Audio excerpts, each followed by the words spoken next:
بسم اللہ الرحمن الرحیم۔ السلام علیکم، ویلکم ٹو ایسے ٹیچنگ زون۔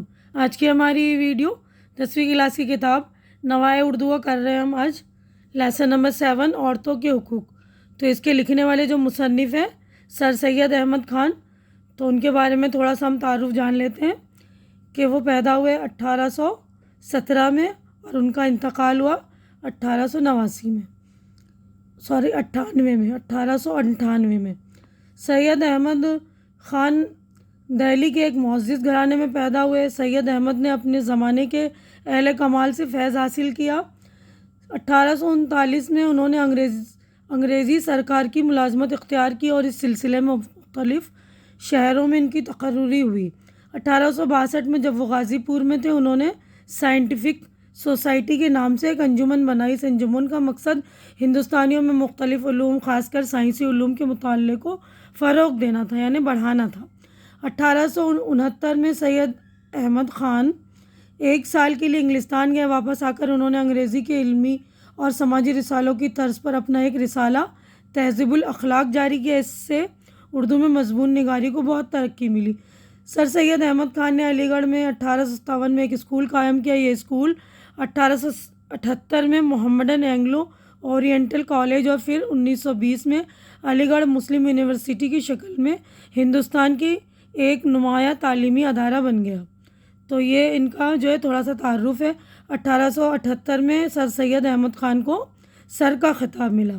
پہلے سید احمد خان تھے نا، تو ان کو سر کا خطاب ملا، اس کے بعد لوگ انہیں سر سید کے نام سے جانتے ہیں۔ سر سید آخری عمر تک قومی سرگرمیوں میں کالج کی دیکھ بھال، تصنیف تالیف میں مشغول رہے۔ ان کی متعدد تصانیف میں آثار السنادید، اسباب بغاوت ہند، سرکشی ضلع بجنور خاص طور پر اہمیت رکھتی ہے۔ ان کے مضامین کئی جلدوں میں شائع ہوئے ہیں، جن میں سائنس، فلسفہ، مذہب اور تاریخ سے متعلق مضامین ہیں۔ تو اس والے مضمون کو جو سر سید احمد خان نے لکھا، یہ عورتوں کے حقوق کے بارے میں۔ تو اس والے مضمون کا میں خلاصہ آپ لوگوں کو بتا دوں۔ خلاصہ ہے کہ عورتوں کے حقوق سر سید احمد خان کے ایک طویل مضمون کی تخلیص ہے۔ اس مضمون میں سر سید نے عورتوں کے حقوق پر روشنی ڈالی ہے۔ وہ کہتے ہیں تربیت یافتہ ملک یعنی مغربی ممالک یہ شور مچاتے ہیں کہ اپنی پیدائش کے اعتبار سے عورت اور مرد برابر ہیں، اس لیے عورتوں کو حقیر سمجھنے کے بجائے مردوں کے برابر سمجھا جائے۔ سر سید کہتے ہیں کہ اسلام نے عورتوں کے حقوق اور اختیارات کو مردوں کے برابر کیا ہے۔ مسلمانی قانون میں عورتوں کے مردوں کے برابر اور اختیارات دیے گئے ہیں، جبکہ تربیت یافتہ ممالک میں ایسا نہیں ہے۔ اس کے بعد سر سید مثالیں دے کر بتاتے ہیں کہ حالت نابالغی سے لے کر بالغ ہونے تک جو حقوق مردوں کے ہیں وہی عورتوں کے بھی ہیں۔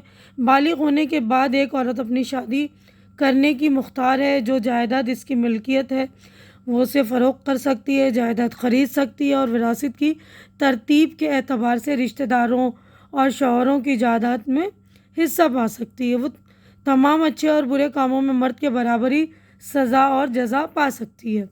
اس کے بعد سر سید کہتے ہیں کہ فرق یہ ہے کہ بعض مقامات پر مرد عورتوں کے ساتھ اچھا سلوک نہیں کرتے اور ان کے ساتھ خادماؤں جیسا سلوک کرتے ہیں۔ مہذب قوموں نے جن کے یہاں عورتوں کے تعلق سے قانون ناقص تھا اور خراب تھا، اپنی عورتوں کے ساتھ اچھا سلوک کیا اور اعلیٰ درجے کی ترقی پر پہنچایا، جبکہ ہم نے ایسا نہیں کیا۔ اسی لیے مہذب قومیں ہم پر ہنستی ہیں۔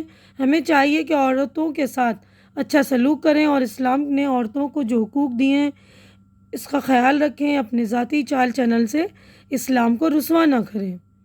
تو یہ ہو گیا خلاصہ۔ تو اب ہم آگے بڑھتے ہیں اس لیسن کے جو مشکل الفاظ اس کے معنی۔ یہ الفاظ اس کے میننگ ہے: آفرینش، پیدائش، اللہ، اگر، سوائے، بین، ہمیں، ان سب کے باوجود، معاہدہ، سمجھوتا، باہم، قول و قرار،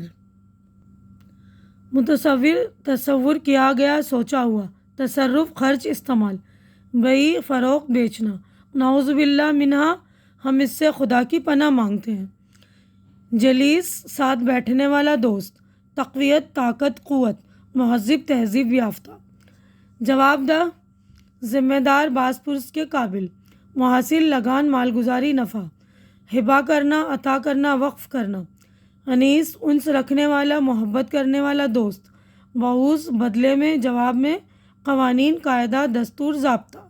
اگر آگے بڑھتے ہیں ہم سوال جواب کی طرف، تو مشقی سوال جواب ہے یہ۔ پہلا سوال دیکھیے، اسلام میں عورتوں کو کیا حقوق اور اختیار دیے گئے ہیں؟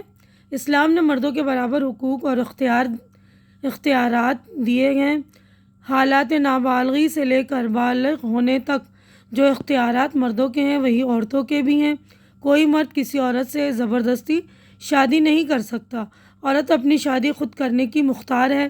عورت کو شادی سے قبل اور شادی کے بعد جو جائیداد ملے وہ اس کی خود مالک ہے اور جس طرح چاہے اس کا استعمال کر سکتی ہے۔ وہ اپنے مال سے جائیداد خرید سکتی ہے اور بیچ بھی سکتی ہے۔ جس طرح تمام گناہوں اور ثواب کے عوض عورت دنیا اور آخرت میں سزا و جزا پا سکتی ہے جو مرد پا سکتا ہے، یعنی سزا اور جزا دونوں عورتوں کو مردوں کو برابر ہی ملے۔ اب نیکسٹ کویشچن ہے ہمارا سوال نمبر 2، تربیت یافتہ ملکوں میں عورتوں کے ساتھ کیا سلوک کیا جاتا ہے؟ تربیت یافتہ ملکوں میں عورتوں کے تعلق سے قانون نہایت ناقص اور خراب تھا، لیکن مردوں نے اپنے اچھے رویے اور حسن سلوک سے عورتوں کو نہایت اعلیٰ درجے کی ترقی پر پہنچایا۔ تھرڈ کویشچن ہے، مردوں کو عورتوں کے ساتھ کس طرح کا سلوک کرنا چاہیے؟ مردوں کو عورتوں کے ساتھ ہمیشہ اچھا سلوک کرنا چاہیے۔ ان کی آسائش، آرام اور خوشی کا خیال رکھیں۔ انہیں اپنا خدمت گزار سمجھنے کے بجائے اپنا ہمدم، دوست اور رنج و راحت کا شریک سمجھیں۔ تو یہاں تک ہمارے مشقی کویشچن آنسر ہو گئے پورے۔ اب عملی کام ہے، یعنی پریکٹیکل ورک ہے۔ ہمارے ملک میں عورت کی حالت پر ایک مختصر مضمون لکھیے۔ تو یہ دیکھ لیجئے، ہمارا ملک ایک ترقی پذیر ملک ہے اور یہاں کی بیشتر آبادی دیہات میں بستی ہے۔ ملک میں دولت مند طبقے کے افراد کم اور نسبتاً کم دولت مند، مڈل کلاس اور غریب لوگوں کی تعداد زیادہ ہے کہ ملک کی آبادی کا ایک حصہ ایسا بھی ہے جو غریبی کی سطح سے بھی کم ہے۔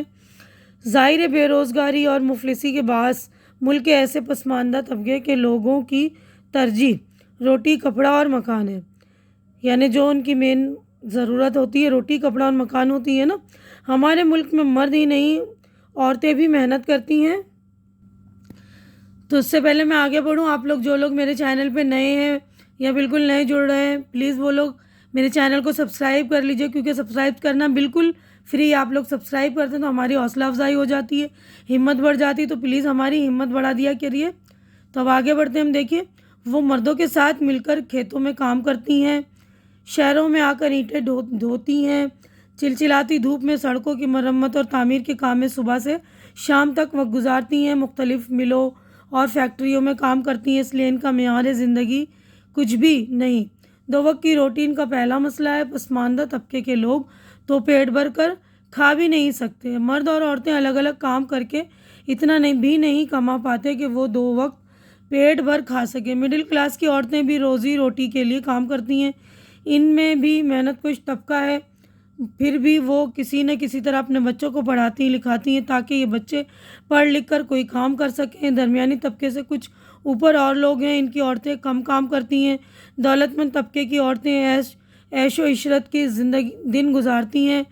پھر بھی ہم دیکھتے ہیں کہ ملک کی ترقی میں عورتیں بھی مردوں کے ساتھ ساتھ کام کر رہی ہیں۔ وہ جج بھی ہیں، وکیل بھی ہیں، ڈاکٹر بھی ہیں، سرجن بھی ہیں، انجینئر بھی ہیں اور پائلٹ بھی۔ فوج، پولیس میں بھی عورتیں ملازمت کر رہی ہیں، اسکولوں، کالجوں اور یونیورسٹیوں میں پڑھا رہی ہیں، سائنسی اور ٹیکنالوجی میدان میں تحقیق بھی کر رہی ہیں، اداکارائیں بھی ہیں اور سیاست داں بھی۔ غرض یہ کہ ہمارے ملک میں عورتیں طبقاتی فرق کے ساتھ زندگی گزار رہی ہیں۔ ملک کی آزادی سے پہلے عورتیں جس طرح کی زندگی گزار رہی تھیں، اس کے مقابلے میں آج صورتحال کافی بہتر ہے۔ تو یہ مضمون اچھی طرح سے آپ لوگ لکھ لیں گے۔